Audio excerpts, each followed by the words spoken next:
will cover whatever they think that they may want to ask you. Nice.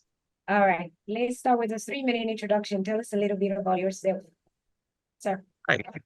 Good afternoon, everybody. My name is Anthony Caro, and I'm running for the Contra Costa County Board of Education Area 1. I apologize for the background. Today we're having an event at the Veterans Hall, and that's where I'm at right now. So I'm running for county board because I believe that we can use the resources that the County Office of Education has, as well as the state office above it, to bring more support systems to our students and our teachers here in West Contra Costa Unified. My journey in education policy began in 2015 when I got into UC Berkeley. I'm originally from Los Angeles, California, and I came up to Cal, and that's where I met my wife, Mitzi Perez Caro. And together we started doing education advocacy work. We started going to school board meetings. We'd organize parents, students, and teachers around education policy, and we've wanted to do more. So Mitzi became a teacher.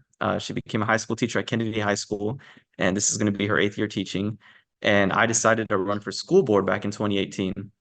I lost my election, but part of the reason why I ran then and the reason why I want to run now is because I believe we can use policy and use the systems in place to fix some of the systems that haven't been working for us in the past. And so when I lost my election, I did a sort of an exit interview. I started asking folks, what more can I do better to become a better leader so I could come back and serve the community? And one of the biggest pieces of advice I got was life experience and again, leadership skills. So in 2018, I decided to join the United States Army, and I went off to serve 2 years in South Korea, a year in Kuwait, for a total of 4 years in active duty service. I earned the rank of sergeant, where I got a lot of experiences as a servant leader in the military. And I came back from active duty in 2022, and I still serve in the Army National Guard as a sergeant right now. And so when I came back, I decided I wanted to bring my leadership skills back to the table. And so I wanted to run for school board once again, but this time with the same policy knowledge I had before, now with servant leadership built on top of that. And Consuelo Lara, who's currently the incumbent for the seat that I'm running for, she reached out to me because after her many decades of service, many decades of years of service, she wants to retire. And she asked if I can carry the mantle and if she could pass the torch on to me. And that's where I am today. So I'm running for office because I think we could do better. I want to use the support systems that come from higher echelons to bring more resources here. And I look forward to your questions, and I hope that I could answer a lot more policy and in-depth questions that I've been asked before. Thank you. Great, thank you so much. I'm going to, yes, so we'll do some policy, we'll do some on a higher level. Since this isn't a regular school board, this is on the county level. I'm going to stay a little bit high. So let's start with this one. Let's start with questions like equity and diversity. Would you please define for us equity?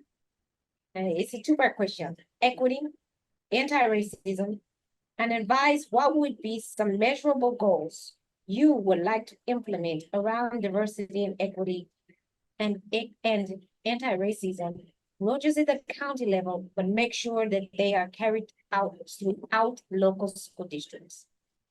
Okay, thank you. Do you mind if later on I ask you to repeat the second part of the question? Just because it was a two-part. All right, thank you. So to answer the first part, so to me, equity is about, I don't have a textbook definition. I know one exists, but to me, it's about justice and doing what's right rather than doing what is equal, right? So equality is all of us getting the same resources, but equity is about having our same needs met, right? So when it comes to education, it's not enough for all students to be taught the same curriculum, for all students to have the same access to tutoring, for all students to have the same access to, let's say, after school programs. Because some students inherently have a disadvantage coming into our schools, we need to put extra resources towards those students. So equity for me in schools looks like finding the students that are coming in with these disadvantages, and it's the job of the school district and other electeds to fill the gap in resources that these students haven't been met. And the second part of, do you mind repeating the second part of your question? The second part would be, what are some measurable goals that you would like to implement around policies on diversity, equity, and Yes. anti-racism on the local Gotcha. school district level? So this is an oversimplified example, but it's one of the easiest ones to measure, and that's reading level. So yesterday I was at a presentation, and they said that about 80% of our Black students are not reading at grade level. And that is a huge sign of inequity. So an easy way that we can measure whether we're being equitable in our school district is what progress are we making to get students that are either Black or brown, disadvantaged, socioeconomically disadvantaged, fostered? What are we doing to get them not only at grade level, but excelling? And so reading level is one way, graduation rates is another way, as well as socio and emotional learning. You can identify which students are not getting the same emotional support from home, and we could supplement that. In following that trend, and because some parts of the county have more resources, more wealth than other parts of the county, Right. let's follow that along. So how do you work to ensure that all the students are represented and their concerns are heard, their needs met at the county board level through that flow down? What policies would you put in place? Measurable. So policy around students having their concerns met, or do you mean around the students' needs or around when the students are trying to voice their concerns? So I'm just trying to understand the question. Yes, so how do you work to ensure that the students themselves are represented and that their concerns are heard and their needs met at the county level? Gotcha. Okay. Gotcha. I understand. So right now at the County Board of Education has student board trustees. I believe one of them represents is from West County. I can't remember if it's Richmond or El Cerrito that they live in, but that is a very simple way that we can have student voice representation heard. And I want to expand that program so that it's rotation based. I believe right now it's once a year we get a new student. But aside from that, I want to empower the student bodies. So every high school, for example, has a student body, like such as a student body president, things like that. I want to create a pipeline where the students are able to push for policy at not just the school board level, but the county board level. And so one way that we can do that is by teaching the students what a board resolution looks like, what a board policy looks like, how to read the budget. So that way students can get the tools to understand how they can advocate for their needs. So step one, and that you can measure it, is teaching the students the curriculum behind how to advocate for their needs. And then step two is implementing a system at the school board level and the county board level for the students to be able to listen. So for example, there are, I forget what they're called, but there's special board meetings where like the school board can meet with members of the city council, members with the county board of supervisors, things like that. We should be able to have those kind of special meetings where it's the board and the students that are sitting at the table, not just for the local school board, but for the county board as well. And those are systematic ways that we can ensure that student voice and student needs are being met. Thank you. Let me just do a quick follow-up. And there's one small word in the question that I want you to focus on is the word all students. What typically happens is the students who become representatives on these boards, whether it's the local board or the county board, are the most outgoing students and the students who are going to have their needs met. So can you just take a moment to make sure that it's ensure all students, especially the ones who are more at risk, but the ones who are typically left behind? Do you have a plan how you can work to ensure that all students are represented? Those with different abilities, those who may be at risk for not continuing their education, and those who may not be as outgoing, and that those are also represented and their concerns are heard, met, etc. Now you understand my question? I do, yes. Thank you. And I hadn't thought about that before. And so if you'll allow me, I'll do more research. I'll see what other school districts are doing because I do want to include that in my platform. Because Yeah. currently what we do when we look at disadvantaged students, we look at data. But you're right, there isn't really a systematic way to hear from those students directly. And even if we were to do the plan that I just mentioned where you talk to student bodies, these student body like vice president, president, things like that, you're right, those are the more outgoing students. So I apologize. I don't have that in my plan, but I'm going to look into it. Don't apologize, but let me give you a hint. Look at Berkeley. Berkeley has a really good program for this. And especially children who are coming out of the system That's also Yes. some students you can look at. Okay, next question. Thank As a you. follow-up to that, how will you work to like solicit, gather, access, and include student thinking and their feelings on what equity and inclusion looks like at their schools? So not from an adult, but from a student. Do you have a plan to make sure that you solicit, gather, assess, and include the students' thinking on what equity and inclusion looks like at their schools? Yes, Throughout so the that system exists right now. It's new. It's called the community schools model. I'm not sure if I wasn't here for the board interviews, but if they addressed it. So the community schools model is where you take a holistic approach towards curriculum, towards policy, towards budget, and it's at the individual school site level. So that if properly implemented, a school site would be getting input from students, parents, teachers, and general community members. So it would be at the school site level where they would ask their students, hey, do you like the direction our school is going? Yes or no, how could we move in a direction that you would like us to go? So I would make sure that we have a very robust community schools model to ensure that their voice is being heard. Yes, but at the county level, I'm thinking more equity wise, right? So those schools with more resources are going to be able, those districts with more resources will be able to more quickly implement the community.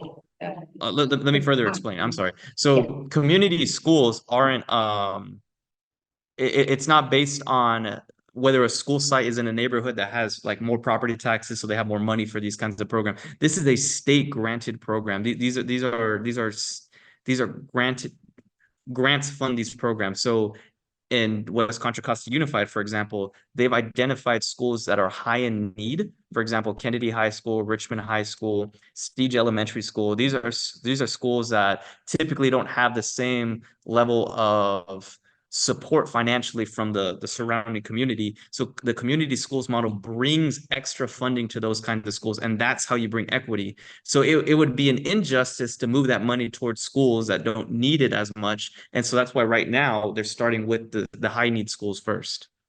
I hope that answered your question. I know the answer. I just want to give you the opportunity to tell the group what you would like to do with it. So I Thank just you. wanted you to be able to tell the group, the people who will be listening to this later, that you have a plan to support the local schools. These all. Yeah, thank you. Yes, this is all thought out. This is the highlight you. Thank you. Okay. The next question would be, do you have a plan, and what would your plan be to champion and implement to adjust for like the overrepresentation or the underrepresentation of certain student groups in advanced course enrollment, gifted and talented programs, dual enrollment programs across school districts? Some districts where there's some students who do never get the opportunity for dual enrollment programs, some where they're overrepresented in some schools, some demographics, and some where some students they just never get to have there's totally underrepresented in advanced course placement. What would you bring to the county at the county level to make sure that you're looking at the data across districts to make sure that all students are having this type of opportunity? Okay. So this is it's kind of a weird question because you're talking about a very specific like school level problem, but you're asking me about county level solutions. So from the county level, what I would do is advocate to the local school boards to work on outreach because this is an outreach problem. So as a normal citizen, right, like because I don't hold a title right now, I've asked the school district specifically about this problem, and their answer is that, well, anybody's welcome to apply. For example, the dual immersion, the dual language program at Washington Elementary School, any parents allowed to apply for that, any students allowed to apply for AP. But you're right, there is a disproportionate amount of a disproportionate type of students that get into these programs. So from the county level, I would say there is an inequity here. And first, you need to pass a resolution that says that you're going to work towards making this more equitable, because once you get it in writing at the local school board level, it shows that all of the staff and the board and the rest of administration is on the same page with this. So that's the first step, is passing an equity resolution. And then the second step is trying to put teeth behind that. And the way that you can do that is by targeting outreach. For example, we have academies designated towards newcomer students. So these are students that are immigrating here from other countries. The parents that are coming along with these students, whether it's a language barrier or whether it's because they don't have access to the internet or things like that, they don't know that these programs exist. And so what ends up happening is these students aren't put in classes that are meant to support them, even though those support systems are meant specifically for them. And that is a very simple way that the equity is not being served. And so part of passing the equity resolution is saying, how are we going to make sure that parents are aware of the resources, and how are we going to speak in a way that they can understand, whether it's a language barrier, whether we need to go to their houses, or whether we need to start setting up more community forums and spaces where they gather. Very good. And again, these are things that are being done in LA County, San Francisco County, Sacramento County.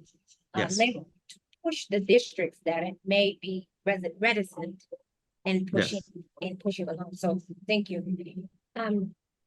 What plans could you share with us to implement to assist districts in making sure that we have teachers and staff ready to support their learners? And this, in addition to this, there's two parts to this. We heard earlier the challenge of recruiting and retaining teachers of hue. I know you guys say teachers of color. I say teachers of hue. In our across the county, it's not just in certain districts, but across the county. What can be done at the county level to support these local districts in recruiting and retaining and training all of the teachers, but especially teachers of hue? Because research shows that teachers of hue boost academic achievement for the students who look like them. And that in turn improves reading and math and test scores. It betters the graduation rates, and it increases their aspirations to attend college. And that can't just be done at one or two schools or one or two school districts. So what can be done at the college level to assist Latino students, to assist Black students, to assist Asian students? At the county level to assist these different districts? And what can you tell us about what your plans are on that level? Yes. So the County Office of Education, part of what they do is they also facilitate, like I said, they facilitate resources, right? Not just from the state level, but also within the county. And so one of the things that the county has, it's called the TIPS program, and it's a mentorship program designed around retaining teachers. And what it does is it pairs experienced teachers with incoming teachers to make sure that the incoming teachers have the guidance that they need. Now that sounds great, but in practice, it's not being used. So at the school in West Contra Costa Unified, this program's not that being used often. I've talked to a lot of teachers about it who have been here for a while, and they didn't know this program existed. Yesterday, I talked to a teacher who's been teaching for 20 years, and she wants to know how she can mentor new incoming teachers. So as a county board member, I can talk to the County Office of Education, say, hi, you have this great program. We need it over here in West Contra Costa Unified. Can we bring that over? Part of the problem is that these programs cost money because you have to pay for the time for a new teacher and an experienced teacher to leave the classroom for an hour or two to have their collaborative sessions, because no one works for free. And we can apply for, at the county board level, we can apply for the grants needed to supplement that training. So that's one way. Another way is collaborative sessions. So the county board can designate professional development PD sessions across the county. So if there's school districts in our county that are succeeding in recruiting students of hue and keeping teachers of hue, we can facilitate. So for example, let's say Oakley's doing well. We can facilitate a professional development where our teachers go talk with their teachers, their admin meets with our admin, and we could say, hi, what are you doing over there? And what could we bring over here? And these are ways that the County Board of Education can fight for facilitating the proper resources that need to be done. When it comes to salaries, though, that is a local issue. And I'll be advocating for them to raise teacher salaries, but I'll be doing what I can from the county board. Thank you. You almost made the music, almost. And so part of this is so that the local voters can get to know you. So Anthony, tell us something about what's your experience? What kind of experience you have with complicated budgets? with complicated budgets. So when I ran for school board the first time in 2018, and before that, I had worked with parents on the DL cap. I had worked with parents at school site council meetings. And so I've seen school district budgets. So I have experience there. When I was in the military, we're dealing with millions of dollars worth of budgets that I didn't manage because I was a sergeant, right? I wasn't like a captain or a colonel or something like that, but I have experience managing budgets there. My day profession is a financial consultant. And so the difference there between a financial consultant and financial advisor is a couple of licenses. So that's my day job. My day job is balancing budgets until I can get my licenses, and then I'll be a fully licensed financial advisor. So I have experience with money and with budgets, both at the school level, both at the military level, and both at the personal finance level. So I'm very familiar with what it takes to be fiscally responsible. I call it my mortgage paying job. So tell I us, couldn't hear you. I'm sorry. I call it my mortgage paying job. Oh, yeah. Yes. So continuing that, so how will you work, or do you think the county board should work with individual, local rather, school districts Regarding the budget or in general? in general? How do you think that relationship should work? Okay. So I think it depends on the board member. And the reason being is because some board members have a lot of local school districts underneath them. I'm fortunate to only have one. Therefore, there is no excuse for me to constantly be meeting with our school board members because I only have to talk to 5, as opposed to my counterparts who have to talk to 10 or 15. So what I'm proposing, and I talked to the county superintendent about this, is to have either quarterly or semi-annual joint boards. And this idea actually came from trustee Jamila Smith, where the West Contra Costa Unified School District Board meets with the County Board of Education. Now, the superintendent told me that it's not feasible because of how many school districts there are in the county. So what I'm trying to compromise on is myself representing the county board, and then maybe a staff member from the County Office of Education can regularly meet with the local school board. And part of this is for us to tell them, hi, in our metric analysis, we've seen that these other school districts are performing higher in these areas. Let me show you what they're doing. That way you guys can start implementing these programs here. Or for the local school district to say, hi, we need more support in these areas. And then we could say, great, let me go back to the County Office of Education and bring you support. So having regular joint board meetings is a great way of communicating needs. Great, and I'm glad you answered that one quickly, because this next one's a little bit harder.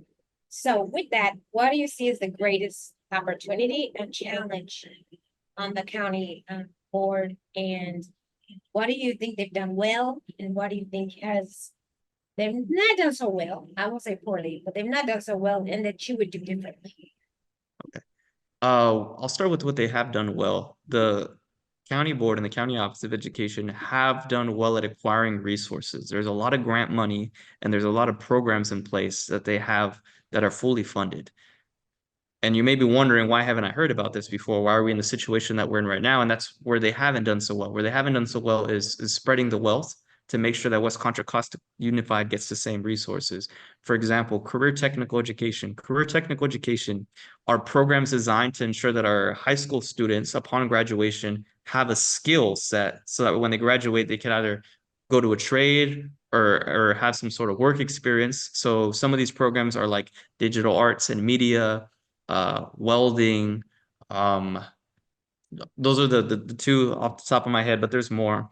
And the county board, the County Office of Education, they have a very robust career technical education program that's fully funded. And what that is if you are a school district that wants to start a new CTE program, the county office has staff in place that can come in and show you how to start the curriculum, show you where the community partners are that can help you jumpstart the program. So you have like private sector support as well, and they could come in and show you how to do grant writing, to do fundraising. So where they haven't done so well is bringing those resources here to the local school district level. And what it takes is a willing board member who's going to ask the right questions, and that's what I plan on bringing. So for example, in Oakley Unified, they have a literacy problem over there. They reached out to the County Office of Education, And County Office of Ed said, yeah, no problem. We have grants in place specifically for literacy programs. So they applied for the grant, they got the money, and now Oakley has a robust literacy program. I asked, why can't we do that in West Contra Costa? And they said, all you have to do is ask. So I'm going to be the board member that asks, hi, you have these resources, please bring them over here to West Contra Costa Unified. Love that last answer, and I want you to get, you got 1 minute, tell us, when we bring you back here in a year after you get elected, what are you gonna tell us your 2 key accomplishments after serving? After 1 year? Well, 2 years, I'll give you 2. Okay, after 2 years, I want to close the gap in literacy rates. I want to get our Black and Brown students reading at grade level, especially the 3rd graders. That is very fundamental because that has a ripple effect to their middle school and high school experience.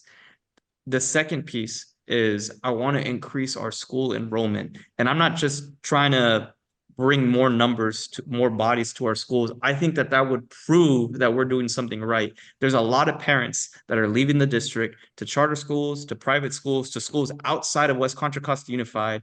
And I think that's a symptom of a problem that we have. And that's that we're not educating our kids. And that's that parents don't feel like we're giving our kids a quality education. So if in 2 years, our enrollment numbers haven't gone up, then that's proof that I still have more work to do. But I think that those are the 2 ways. Those are the 2 things that I want improved 2 years in office. And because we've been so efficient, Mr. Nye, we're gonna let you close this out, Mr. Caro. Our job was to educate everybody on who you are, what you can do, the county level of education. I'm gonna give you the last word. You get your full minute to close this out and tell us what to do, how to do it, and then throw your information in the chat. What can we do for you? Give us a minute. Let's go. Okay, let's go. So I want to talk about my event today, and I think that's a way to represent myself, my campaign, and what this is about. So today's event is called All In for Education. And what I'm trying to do is I'm trying to create a space where community members could come together with elected officials and candidates and discuss issues around our schools. This event is supposed to be the first of many. I want it to be quarterly. And this is what I'm designing not just my campaign around, but also my time at the county board if elected. I want to continuously talk to the community, ask them for feedback, discuss policy, and talk to stakeholders because we're not in a silo. It's the school board and the county board are the only 2 bodies that affect our students' education as well as our facilities. We have to talk to the city, we have to talk to the county. And so today's event's a representation of that. And I hope that you see that in my personality and who I am and my values. It's somebody that's going to go after policy, but also somebody that's going to bring people together to push for this policy and make sure that we do what's best for our students. Thank you. Thank you, sir. And as I've told every person who's ever trained with me in DPCCC, you are never going to say if I'm elected, you're going to say when elected. Right, Michael Nye? When elected, these are the things you're going to accomplish. And you're not trying to do something, you are doing it. Throw your information in the chat. And 2:59, sir, we're right on time.